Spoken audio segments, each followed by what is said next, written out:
BA third year. पिछली class के अंदर हमने बीए फाइनल ईयर का पेपर फर्स्ट यूनिट का टॉपिक लिया था अरस्तु। इस बार हम पेपर सेकंड इंटरनेशनल रिलेशन, इसकी यूनिट 1 का एक टॉपिक ले रहे हैं। स्टूडेंट्स, यूनिट 1 के अंदर जो आपके टॉपिक है वो सबसे पहले इंटरनेशनल रिलेशनशिप है। उसका क्या है, अंतर्राष्ट्रीय संबंधों का आपका अर्थ प्रकृति क्षेत्र दे रखा है, और साथ ही फिर उसके बाद है अंतर्राष्ट्रीय संबंधों के सिद्धांत। ठीक है, तो अंतर्राष्ट्रीय संबंधों के सिद्धांत, प्रिंसिपल्स ऑफ इंटरनेशनल रिलेशन। अंतर्राष्ट्रीय संबंधों के आज हम यही टॉपिक में ले रही हूँ आपका, अंतर्राष्ट्रीय संबंधों के सिद्धांत। अंतर्राष्ट्रीय संबंधों की जब अपन सिद्धांतों की बात करते हैं तो आपके सिलेबस के अंदर इसके अंदर कई सिद्धांत हैं। जैसे सबसे पहले है आपका आदर्शवादी सिद्धांत, फिर आपका है यथार्थवादी सिद्धांत। आदर्शवादी सिद्धांत जिसे हम आइडियलिस्ट थ्योरी भी कहते हैं, यथार्थवादी सिद्धांत जिसे हम रियलिस्ट थ्योरी भी कहते हैं, और फिर तीसरा आ जाता है आपका व्यवस्था सिद्धांत, अप्रोच, सिस्टम अप्रोच। और भी कई सिद्धांत है, लेकिन मेन जो है वो आपके ये 3 सिद्धांत है, आदर्शवादी, यथार्थवादी और व्यवस्थावादी सिद्धांत। इनको थोड़ा थोड़ा सभी को देखें। देखिए, आदर्शवादी सिद्धांत वो सिद्धांत है जो कि अच्छे से पढ़ा है आप लोगों ने, जो कि मूल्यों की बात करता है ना, मूल्य पर जोर देता है, नैतिकता पर जोर देता है ना, मूल्य, नैतिकता, है ना, विश्व सरकार की बात करता है। अमेरिका के जो पूर्व राष्ट्रपति हैं वुडरो विल्सन, वो इसके प्रमुख समर्थक माने जाते हैं। वुडरो विल्सन ने जो है वो कहा था, एक 14 सूत्रीय एक भाषण दिया था, उसमें उसने कहा था कि एक ऐसा विश्व होना चाहिए जो मतलब पूरी तरह से लोकतंत्र से जो पूरी तरह से सुरक्षित हो। और वुडरो विल्सन के उस भाषण से प्रभावित होकर ही 1919 का पेरिस शांति सम्मेलन हुआ था।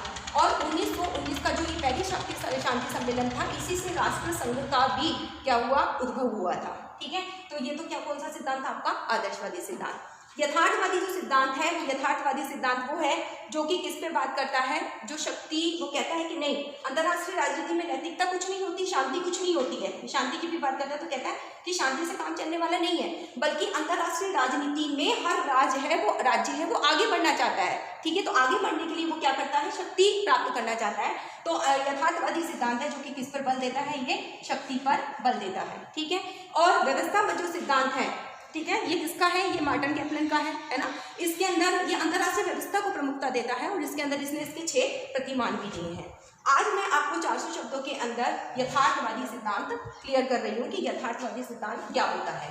ठीक है, अच्छे से 400 शब्दों के अंदर यदि यथार्थवादी सिद्धांत पे यदि आपका प्रश्न आ जाता है तो आप उसको किस तरह से अटेम्प्ट करेंगे। ठीक है, तो अपन आज कौन सी थ्योरी पढ़ रहे हैं, रियलिस्ट थ्योरी है ना, ऑफ इंटरनेशनल रिलेशन, यथार्थवादी सिद्धांत। अंतर्राष्ट्रीय संबंधों का कौन सा सिद्धांत, यथार्थवादी सिद्धांत। जब रियलिस्ट थ्योरी की बात करेंगे तो सबसे पहले आपको इसका जनक बताना है। ठीक है, इसका जनक कौन है, इसका जनक है रेनाल्ड नार्ट इसका जनक है।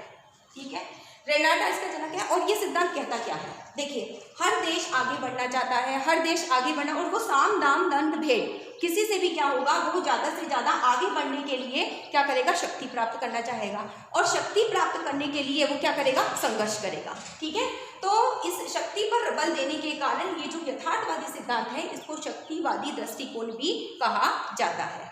ऐतिहासिक की जो थोड़ा सा ऐतिहासिक परिप्रेक्ष्य की इसकी बात करेंगे अपन, इसका अर्थ बताते हुए पहले आपको उसका जनक बताना है। ठीक है, फिर ऐतिहासिक परिप्रेक्ष्य बताते हुए आपको उसका मीनिंग बता देना है। ठीक है, वही कि शक्ति की राजनीति पर बल देता है। ठीक है, संघर्ष अवश्यंबर का भी बताता है। ऐतिहासिक परिप्रेक्ष्य के अंदर बेटा स्टूडेंट्स अपन बात करें तो देखिए, जो कौटिल्य है ना, कौटिल्य ने जो अर्थशास्त्र जो लिखा है, उसके अंदर जो उसने कूटनीति की जो बात की है, उसमें भी यथार्थवादी जो रियलिस्ट थ्योरी के संकेत मिलते हैं।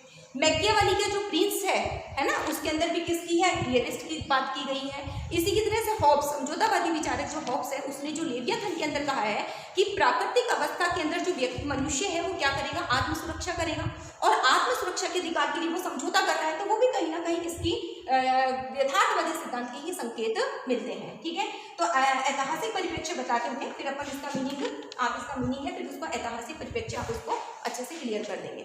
फिर नेक्स्ट जो इसका टॉपिक आएगा वो आएगा अपना मान्यताएं।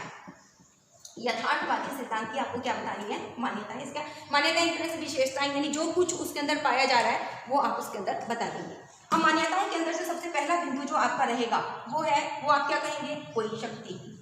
है ना, किस पर बल देता है, ये शक्ति पर बल देता है। इसके अंदर वही बातें आएंगी कि शक्ति, हर राष्ट्र है वो अपने राष्ट्रीय हितों को पूरा करना चाह रहा है ना, और राष्ट्रीय हितों को पूरा करने के लिए वो क्या कर रहा है, शक्ति प्राप्त करना चाहता है, और इसलिए ये शक्ति पर ही बल देता है कि एक राष्ट्र दूसरे राष्ट्र से जो संबंध बनाएगा वो किसके आधार पर करेगा, शक्ति के आधार पर ही बनाएगा। ठीक है, तो शक्ति पर बल देता है राष्ट्रीय हितों को पूरा करने के लिए।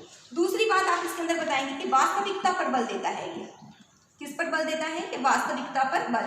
जैसे कि आदर्शवादी सिद्धांत है वो क्या होना चाहिए पर बल देता है, लेकिन ये क्या होना चाहिए नहीं बल्कि क्या है, क्या वास्तविकता जो चल रही है उस पर ये क्या करता है, पूरी तरह से बल देता है। तीसरा पॉइंट आप बताएंगे मानव स्वभाव। ठीक है, वो कहता है कि जो मानव स्वभाव है वो कैसा है, स्वार्थी है। ठीक है, ऐसा स्वार्थी है कि वो अपने राष्ट्रीय हितों को पूरा करना चाह रहा है। अभी ये देखा जाए तो आज भी यथार्थवादी सिद्धांत है बहुत कुछ प्रासंगिक है। आज महामारी का दौर है, इसके अंदर भी मानव स्वभाव है, आज हेल्प कर रहे हैं, आज बहुत से लोग 80% लोग हेल्प कर रहे हैं, लेकिन उस हेल्प के अंदर भी वो अपनी स्वार्थी प्रवृत्ति, अपना नेम फेम चाह रहे हैं।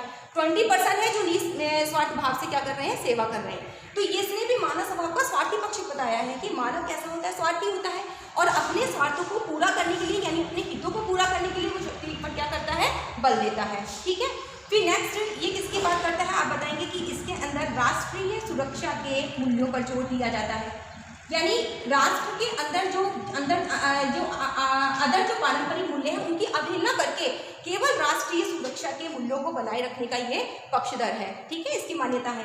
नेक्स्ट आप कहेंगे कि इसके अंदर युद्ध कैसा माना जाता है, अवश्यंभावी माना जाता है, यानी राजनीति के अंदर, अंतरराष्ट्रीय राजनीति के अंदर राष्ट्र है वो क्या करेंगे, शक्ति प्राप्त करेंगे। शक्ति तब कब प्राप्त करेंगे, राष्ट्रीय हितों को पूरा करने के लिए शक्ति प्राप्त करना चाहेंगे, और उसके लिए क्या होगा, संघर्ष जरूरी है। यानी युद्धों को क्या मानता है, ये अनिवार्य मानता है कि युद्ध कैसे होते हैं, अवश्यंभावी होते हैं। और इसके साथ ही ये जो है कहता है कि इसको ये संशय रहता है ये कि अंतर्राष्ट्रीय प्रगति होगी। ठीक है, तो संशय है रहता है किसके प्रति, अंतर्राष्ट्रीय प्रगति के लिए, यानी अंतर्राष्ट्रीय प्रगति होगी इसके प्रति ये, क्योंकि प्रत्येक राष्ट्र है वो मानवीय स्वभाव क्या है, स्वार्थी है, और वो प्रत्येक राष्ट्र को शक्ति आगे बढ़ना चाह रहा है, आगे बढ़ने के लिए वो शक्ति पर बल दे रहा है, तो इसलिए अंतर्राष्ट्रीय प्रगति को ये संभव नहीं मानता है। ठीक है, फिर आपको इसको बताना है मान्यताएं। इसके अंदर बीच में आपका जनक आ गया, ऐतिहासिक आ गया, अर्थ आ गया। इसके बाद आपको उसके समर्थक भी बताने हैं, अपने समर्थक इसके अंदर छूट गए हैं। अब समर्थक के अंदर बेटा स्टूडेंट्स जो आप लोगों को बताने इसके जो समर्थक हैं वो कौन कौन है। इसके अंदर समर्थकों के अंदर देखिए जो आ जाते हैं, एक है थॉमसन कैनन, जिन्होंने इस सिद्धांत की बात की है, तो थॉमसन कैनन है। ठीक है, फिर नेक्स्ट आप इसके अंदर ले सकते हैं E.H. कार, ठीक है, ये भी इसके समर्थक हैं। फिर एक जैसे हैं इसके अंदर एम शूमैन, ये भी इसके समर्थक, लेकिन इसका जो व्यवस्थित विवेचन है वो किसने किया है, कि मार्गेनथाउ ने किया है। किसने किया है मार्गेनथाउ ने किया है। 1949 में इनकी जो किताब थी, कौन सी किताब थी, पॉलिटिकल अमंग नेशन, राष्ट्रों के मध्य राजनीति। ठीक है, इसके अंदर विस्तृत विवेचन है वो मार्गेनथाउ का है। ठीक है, आपको जनक, ऐतिहासिक, परिप्रेक्ष्य, अर्थ बताने के बाद पहले इसके आप समर्थक बताएंगे, फिर आप उसकी मान्यताएं बताएंगे। अच्छा, जो मार्गेनथाउ है, जो उसने ये जो सिद्धांत दिया है, ठीक है, इसके अंदर उसने 6 सिद्धांत दिए हैं। मार्गेनथाउ के कितने सिद्धांत हैं, मार्गेनथाउ ने इसके अंदर 6 सिद्धांत बताए हैं। देखिए, पहले सिद्धांत के अंदर उसने क्या कहा है, उसने पहला जो सिद्धांत दिया तो उसने कहा कि जो अंतर्राष्ट्रीय जो राजनीति होती है वो क्या होती है, मानव प्रकृति पर आधारित होती है।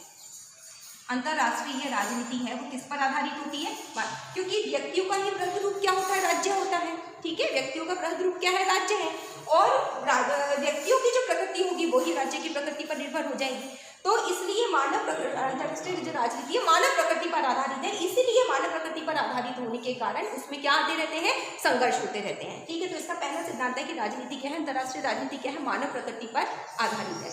दूसरा, ये जो राष्ट्रीय हित है उनको शक्ति के रूप में परिभाषित करता है। राष्ट्रीय हितों को ये किसके रूप में परिभाषित करते हैं, शक्ति के रूप में परिभाषित करते हैं। आज प्रत्येक राष्ट्र का जो राष्ट्रीय हित है वो क्या है, ज़्यादा से ज़्यादा शक्ति को अर्जित करना। ठीक है, तो इसके अंदर राष्ट्रीय हितों को वो क्या करते हैं, शक्ति के रूप में परिभाषित करते हैं। हर राष्ट्र अपना ज़्यादा से ज़्यादा शक्ति प्राप्त करने के लिए ही उनका जो राष्ट्रीय हित है वो सबसे ज़्यादा शक्ति ही प्राप्त करना है। तीसरी बात ये कहते हैं कि जो राष्ट्रीय हित है उनका कोई निश्चित अर्थ नहीं होता। राष्ट्रीय हित का निश्चित अर्थ नहीं होता। देखिए स्टूडेंट्स, आपका जो अलग से एक टॉपिक है वो पॉलिटिकल इंटरेस्ट का भी है, राजनीतिक हितों का भी है। आपको मालूम है जो राष्ट्रीय जो हित हैं वो दो प्रकार के होते हैं, एक तो परिवर्तनीय और एक अपरिवर्तनीय। परिवर्तनीय वो होते हैं जिसमें कोई परिवर्तन नहीं किया जा सकता, लेकिन अपरिवर्तनीय वो होते हैं जैसे एकता है, राष्ट्र की एकता है, अखंडता है, ये सारे अपरिवर्तनीय होते हैं जिसको हम समय, परिस्थिति, आवश्यकता के अनुसार क्या कर सकते हैं, जिसमें परिवर्तित कर सकते हैं। तो ये अपरिवर्तनीय राष्ट्रीय हितों की बात करता है कि राष्ट्रीय हितों का क्या होता है, कोई निश्चित अर्थ नहीं होता। ठीक है, नेक्स्ट ये बात, जो चौथी बात ये कहते हैं कि विवेक राजनीति का उच्चतम मूल्य है। यानी विवेक, बुद्धि जो होगी वो राजनीति का कौन सा मूल्य होता है, उच्चतम मूल्य है। और प्रत्येक मानव का बुद्धि क्या है, विवेक क्या है, राष्ट्रीय हितों की प्राप्ति करना, शक्ति को ज्यादा से ज्यादा हासिल करना, साम दाम दंड भेद से क्या करना, निरंतर आगे बढ़ना। ठीक है, नेक्स्ट ये क्या करते हैं, नैतिक मूल्यों को स्वायत्ता देते हैं। किसको स्वायत्ता देते हैं, ये नैतिक मूल्यों को स्वायत्ता की बात करते हैं कि नैतिक मूल्य हैं वो क्या होते हैं, राष्ट्र के नैतिक मूल्य हैं वो पूरी तरह से स्वतंत्र होते हैं, राष्ट्र के नैतिक मूल्य अलग अलग होते हैं और उन नैतिक मूल्यों को यह क्या करते हैं, पूरी तरह से स्वायत्ता देने की बात कहते हैं। और लास्ट जो उसका छठा पॉइंट है वो ये है, ये अंतर्राष्ट्रीय क्षेत्र की स्वायत्ता की भी क्या करते हैं, बात करते हैं, अंतर्राष्ट्रीय क्षेत्र की स्वायत्ता की बात करते हैं। ठीक है, तो ये 6 सिद्धांत है कि राजनीति है वो मानव प्रकृति पर आधारित है। तो ये दूसरी बात ये कहते हैं कि राष्ट्रीय हितों को ये शक्ति के रूप में परिभाषित करते हैं। ये तीसरी बात कहते हैं कि राष्ट्रीय हितों का कोई निश्चित अर्थ नहीं होता, विवेक राजनीति का उच्चतम मूल्य होता है, नैतिक मूल्यों की स्वायत्ता होती है और अंतर्राष्ट्रीय क्षेत्र की भी क्या होती है, स्वायत्ता होती है। ठीक है, तो इस तरह से आप पूरा इसकी रियलिस्ट थ्योरी माध्यमता की आप इसको एक्सप्लेन करेंगे। नेक्स्ट, जब भी कोई किसी भी चीज़ का पूरा वर्णनात्मक अध्ययन आएगा उसका आपको क्रिटिसाइज्म भी करना है, उसको आपकी आलोचना भी बतानी है। ठीक है, फिर नेक्स्ट जो अपना आ जाएगा, इसका जो टॉपिक आएगा वो आएगा इसकी आलोचना, कि इसकी फिर आलोचना भी हुई है, इसकी आलोचना से क्रिटिसाइज्म भी हुआ है कि इसको कहा गया है कि नहीं ये सही नहीं है, क्यों, क्या इसकी आलोचना हुई। आलोचना के बिंदु बहुत सारे बिंदु आपके बुक्स के अंदर दे रखे हैं। जैसे आप इसके अंदर कहेंगे कि ये मानवीय स्वभाव का केवल एक पक्ष का ही अध्ययन करता है, कि हर मानवीय स्वभाव तो ऐसा नहीं होता ना कि दुर्बल ये स्वार्थी होता है, मानवीय स्वभाव का एक नैतिक पक्ष भी तो होता है। तो ये मानवीय स्वभाव का क्या कर रहा है, वास्तविक अध्ययन नहीं करता है। ठीक है, दूसरी बात ये शक्ति है, जो शक्ति की बात करता है, तो शक्ति को इसने साधन भी मान लिया और साध्य भी मान लिया। यानी साधन तो होता है कि जिस हमारा जो साध्य यानी हमारा उद्देश्य, हमारा लक्ष्य, उसको प्राप्त करने का साधन भी इसने क्या किया है, किसको मान लिया है, इसने टोटली किसकी बात की है, शक्ति की बात की है। तो शक्ति को ये क्या कर रहा है, साधन भी मान रहा है और साध्य भी मान रहा है, जबकि ऐसा नहीं होता है। ठीक है, इसकी आलोचना के अंदर दूसरा पॉइंट आप भी कह सकते हैं। तीसरी बात ये कहते हैं कि अंतर्राष्ट्रीय राजनीति की जो वास्तविक जो मूल्य हैं, तथ्य है, उनकी ये क्या कर देता है, उपेक्षा कर देता है। और भी कई पॉइंट्स हैं वो आप इसकी क्रिटिसाइज्म के अंदर ले लेते हैं। फिर जब भी यथार्थवादी सिद्धांत आप आ जाएगा, उसका जो वर्तमान जो रूप है वो क्या है, न्यू रियलिस्टिक थ्योरी, नव यथार्थवाद। इसकी भी बात आप बाद में जरूर करेंगे कि नव यथार्थवाद, नव यथार्थवाद क्या है। देखिए स्टूडेंट्स, जैसे पॉलिटिकल थ्योरी वाला जो पेपर आप पढ़ते हैं उसके अंदर अपने बिहेवियरिज्म थ्योरी पढ़ते हैं, व्यवहारवादी सिद्धांत पढ़ते हैं। तो व्यवहारवादी सिद्धांत का जो सुधारात्मक जो रूप होता है वो क्या है, पोस्ट बिहेवियरिज्म थ्योरी आ रही है, उत्तर व्यवहारवाद। ठीक इसी तरह से ये जो रियलिस्टिक जो थ्योरी है, इंटरनेशनल रिलेशन की जो यथार्थवादी सिद्धांत है, उसका क्या आया है, फिर प्रत्युत्तर आया है, उसका नव यथार्थवाद आया है। ये नव यथार्थवाद क्या है, ये इसका खंडन नहीं करता है, ये क्या करता है, किसका, रियलिस्ट थ्योरी का, यथार्थवादी सिद्धांत का ये खंडन नहीं करता है, बल्कि उसके विश्लेषण का तरीका बदल देता है। ठीक है, विश्लेषण का तरीका बदलता है। नव यथार्थवादी जब विचारों की जो हम बात करते हैं, इसके जो वो है इसके अंदर आ जाएगा आपके थॉम्स, है ना। इस नव विचारों की जब बात करते हैं तो थॉम्स शैली है इसके प्रमुख विचारक हैं। ठीक है, इन्होंने इस पर जो बात की है, मैं आपको एक चार्ट के रूप में यथार्थवाद और नव यथार्थवाद बता देती हूँ, तो आपको नव यथार्थवाद की जो पूरी पिक्चर है वो क्लियर हो जाएगी। उसके कुछ एक पॉइंट्स बता देती हूँ, तो उससे आपको अच्छे से यथार्थ और नव यथार्थवाद दोनों आपको क्लियर हो जाएगा। तो देखिए, आपको वहाँ चार्ट नहीं बनाना है, वहाँ तो आपको वैसे ही एक्सप्लेन करना होगा। ठीक है, तो सबसे पहले अपन यहाँ पे थ्योरी बता रहे हैं, रियलिस्ट थ्योरी, और यहाँ पे न्यू रियलिस्ट थ्योरी। ठीक है, ये तो यथार्थवाद हो गया, ये आपका क्या हो गया, नव यथार्थवाद हो गया। अब सबसे पहले इसके अंदर ये बताएंगे कि इसके अंदर जो विश्लेषण की जो इकाई है वो मानव स्वभाव का को मानी है। विश्लेषण की इकाई किसको मानी है, मानव स्वभाव को मानी है पूरी तरह से, कि मानव स्वभाव कैसा होता है, स्वार्थी होता है। ठीक है। स्वार्थी होता है इस कारण वो क्या करता है, अपने राष्ट्रीय हितों को पूरा करना चाह रहा है, इसलिए क्या हो रहा है, शक्ति है। यानी पूरी तरह से मानवीय स्वभाव को माना है, यानी इसने किसकी बात की है, व्यक्तिनिष्ठ अध्ययन की बात की है, इसलिए पूरी तरह से व्यक्तिनिष्ठ अध्ययन माना है, ठीक है। जबकि ये किस पर जोर देता है, ये कहता है कि नहीं, अंतरराष्ट्रीय व्यवस्था प्रमुख होती है। राजनीति के अंदर, अंतर्राष्ट्रीय राजनीति के अंदर कौन सा क्या महत्वपूर्ण होता है, सिस्टम प्रमुख होता है, अंतर्राष्ट्रीय व्यवस्था प्रमुख होती है, अंतर्राष्ट्रीय व्यवस्था की बात करता है, उसके वितरण की ये बात करता है, ठीक है। इसके अंदर सैन्य शक्ति को महत्व दिया जाता है ना। शक्ति की जब बात कर रहे हैं, जब हमने कहा कि शक्ति की बात कर रहे हैं, यानी कौन सी शक्ति, सैन्य शक्ति, क्योंकि ये संघर्ष की बात कर रहा है, ठीक है। जबकि ये क्या कहता है कि नहीं, जो पावर होती है वो केवल सैन्य ही नहीं होती है, बल्कि कहता है कि शक्ति के और भी कई सोर्सेज होते हैं, जैसे मैन पावर होती है, आइडियल पावर होती है, ठीक है, विचारों की शक्ति भी होती है, आइडियल पावर होती है, मानवीय पावर होती है, और भी कई मतलब पावर की ये बात करता है। ये सैन्य शक्ति को समर्थित करता है, जबकि ये कहता है कि नहीं, शक्ति केवल सैन्य ही नहीं होती है, बल्कि कैसी होती है, मैन पावर भी होती है, यानी व्यक्तियों की पावर भी होती है, विचारों की शक्ति भी होती है, विधि की शक्ति होती है, ये होती है। ये कहता है कि प्रत्येक राज्य का जो व्यवहार है वो कैसा होना चाहिए, अलग अलग होता है। प्रत्येक राज्य का व्यवहार अलग अलग होता है। अलग अलग क्यों होता है, क्योंकि प्रत्येक राज्य के राष्ट्रीय हित भी अलग अलग है। मेरा राष्ट्रीय हित कुछ और है, किसी दूसरे राष्ट्र का राष्ट्रीय हित, व्यक्तियों के व्यवहार भी अलग अलग होते हैं, ठीक है, किसी की क्या इच्छा प्राथमिकता रहती है। ये कहता है कि प्रत्येक राज्य का जो व्यवहार है वो क्या होता है, अलग अलग होता है। जबकि ये कहता है कि नहीं, बल्कि क्या होती है, इसके अंदर